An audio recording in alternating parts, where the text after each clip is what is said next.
7 अगस्त को राहुल गांधी ने press conference में कहा कि इलेक्शन कमीशन बीजेपी के साथ मिलकर देश भर में वोट्स की चोरी कर रहा है। उन्होंने कहा कि एक बड़े सिस्टमैटिक तरीके से वोटर लिस्ट में फेक वोटर्स ऐड किए जाते हैं और ये सारे वोट्स बीजेपी को जाते हैं। विधानसभा और लोकसभा के बीच में जादू से नए वोटर आते हैं और जहां भी इन नए वोटर्स ने वोट किया वहां वोट बीजेपी को गया। 5 तरीके इन्होंने बताए जिससे ये किया जा रहा है। पहला, डुप्लीकेट वोटर्स, यानी एक ही वोटर के अलग अलग जगह 2, 3, 4 वोट्स कर देना। दूसरा, फेक और नॉन एग्जिस्टेंट एड्रेस पर रजिस्टर्ड वोटर्स। तीसरा, एक ही एड्रेस पर रहने वाले ढेर सारे वोटर्स, जैसे कि एक एग्जाम्पल देखने को मिला जहां एक घर के एक ही कमरे में 70 से 80 वोटर्स रजिस्टर्ड थे। चौथा, ऐसे वोटर्स जिनका प्रॉपर फोटो ही नहीं है। और पांचवा, ऐसे वोटर्स जो 70, 80, 90 साल के हैं लेकिन जिनको फर्स्ट टाइम वोटर के तौर पर रजिस्टर किया जा रहा है। राहुल गांधी ने इस सब को लेकर ढेर सारा एविडेंस प्रेजेंट किया, जैसे कि बैंगलोर सेंट्रल की महादेवापुरा असेंबली सीट पर यहां 1,250 फेक वोटर्स देखे गए। इन्होंने यह तक कहा कि इलेक्शन कमीशन अगर इलेक्ट्रॉनिक वोटर लिस्ट दे दे तो यह साबित कर देंगे कि नरेंद्र मोदी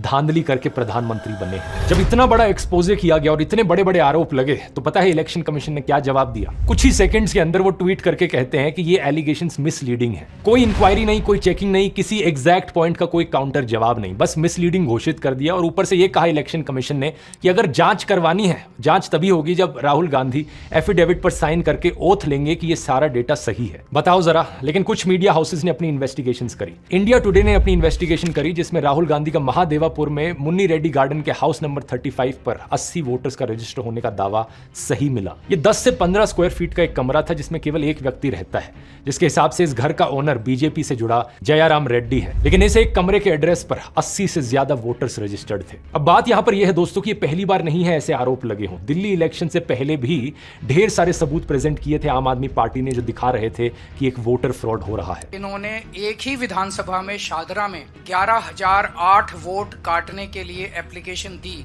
उस वोटर फ्रॉड को भी कई सारे मीडिया चैनल्स ने कवर किया था, ग्राउंड पर गए, लोगों से बात करी और वो चीज सच मिली। इस चीज को मैंने बड़े डिटेल में कवर किया था। यहां रिलेटेड वीडियो के लिंक पर क्लिक करके आप उस वीडियो को देख सकते हैं। सवाल लेकिन इलेक्शन कमीशन से पूछा जाना चाहिए, आखिर कितना सबूत चाहिए तुम्हें जिसके बाद तुम मानो कि यहां पर कुछ गलत हो रहा है। फ्री एंड फेयर इलेक्शन कराना इलेक्शन कमीशन की जिम्मेदारी है, तो सवाल उठने पर इलेक्शन कमीशन एक्शन क्यों नहीं ले रहा? बहुत सारे सबूत दोस्तों जो राहुल गांधी ने बताया, आप उन्हें खुद जाकर वेरीफाई कर सकते हैं। इलेक्शन कमीशन की खुद की वेबसाइट पर ये नंबर्स डालकर चेक कर सकते हैं।